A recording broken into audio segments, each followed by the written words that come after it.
si Ruru Madrid kasama si Sofia Pablo para dumalo sa Manila International Film Festival sa California.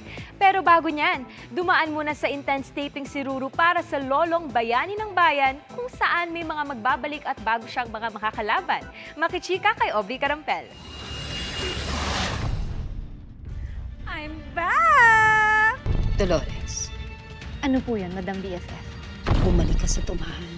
Asikasuhin mo na sumasamba sa akin. May magbabalik sa Lolong Bayani ng Bayan para muling maghasik ng kasamaan sa tumahan. Dahil si Donna Banson na ginagampanan ni Jean Garcia, makakalaya na. Makakalaya na.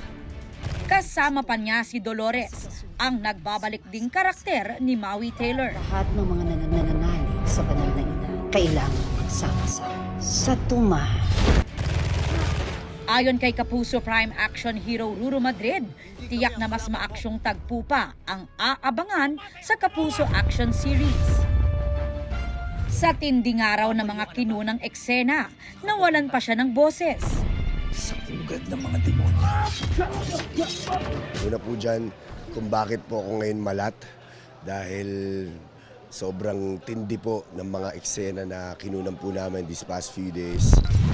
But wait, there's more dahil bukod kina Donna at Dolores, may isa pang bagong kalabang parating.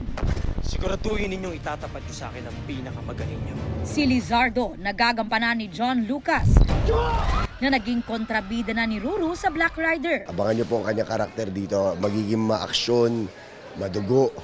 Kaya sana pakatutukan niyo po ito. Biyahing Amerika ngayon si Ruru, kasama si Sofia Pablo para dumalo sa Manila International Film Festival sa Los Angeles, California, kung saan kalahok ang kanilang pinagbidahang Metro Manila Film Festival 2024 Best Picture Green Bones. At nanalo bilang Best Supporting Actor si Ruru. Excited na nga raw sila na makita at makasalumuha ang Global Pinoys roon.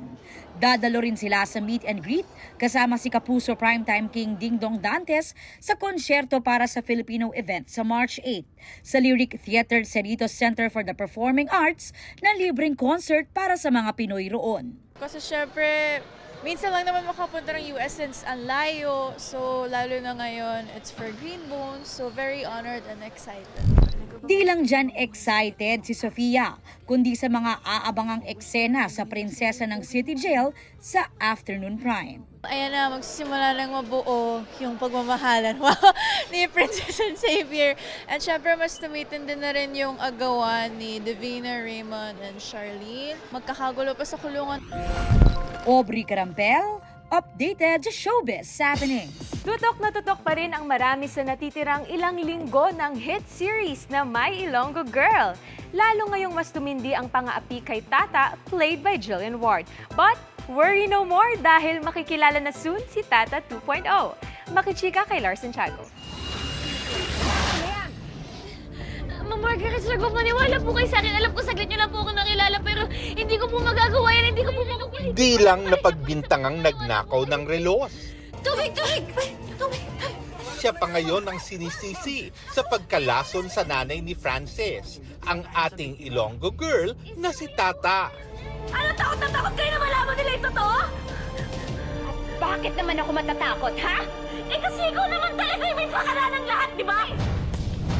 Marami ang gigil na gigil kay Venice na ginagampanan ni Myrtle Sarosa. Kami ha? Umalis ka na dito, babae ka! Sa kanyang pang-aapi kay Tata, ang karakter naman ni Jillian Ward.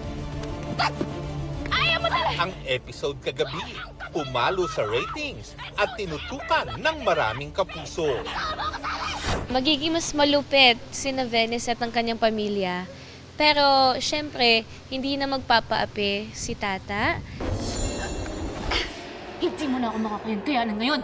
Pero ang pagsagot at paglaban ni Tata, patikim pa nga lang daw Dahil soon, makikilala na ang Tata 2.0. Mas may knowledge na siya, hindi na siya makakayan-kayanan ng pamilya nila Venice. Halos lahat nagbago kay Tata, yung pananamit niya, yung pagsasalita niya, yung pag-iisip niya. Ngayon, mas strong na po yung personality niya. Excited din si Francis ma-meet ang Tata 2.0 kasi isang revelation to sa buhay niya. Baka mawindang siya sa kagandahan. Ilang taping days na lang at matatapos na ang My Ilonggo Girl. Ngayon pa nga lang, nasesepunks na raw ang dalawa. Hindi ko ini-expect na, kasi ako nagkaka-sugar rush ako or minsan pag nagkakape na may peak talaga ako, mga ano yan, mga in the morning or Ay, grabe. bandang gabi na. Ang di ko alam kay Jill, nagra-rush din pala siya. There's one time sa taping na ang kulit namin, Tito Lord, kahit 1 a.m. na. Sabi ko, wow, Oo. may nakapantay ng energy ko. Yeah. First time. Grabe, kasi pag nagkakape po talaga ako, alam yan ang lahat. Pag nagkape na ako, sobra talaga, Tito Lord, grabe yung energy ko. Tapos nagulat po ako, ay, mas malala pala siya. Ay, grabe yung Sa kabila niyan, di raw dito nagtatapos ang projects ni Jill at Michael. Medyo magbabakasyon lang pero mag-work pa din. Makikita niyo ako dyan kung saan-saan for now. Bago yung next project ko, may mga bagay kasi akong kailangan intayin. And mga ilang buwan din ang kailangan kong gawin na paghihintay. Lor Santiago, updated sa showbiz happening. Mabilis na tsikahan tayo para updated sa showbiz happenings. It's getting hot in here! Damang-dama na ang summer sa bikini photos ni Julie Ann San Jose by the beach. Sizzling hot si Julie Ann while flexing her very fit physique.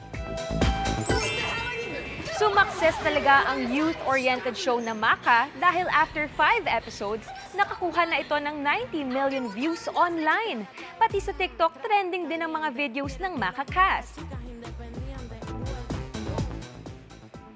Inalala naman ng The Academy or Oscars ang namayapang aktres na si Miss Jacqueline Jose, kasama ang premyadong aktres sa kanilang in memoriam list. Pumanaw si Miss Jacqueline noong March 2024.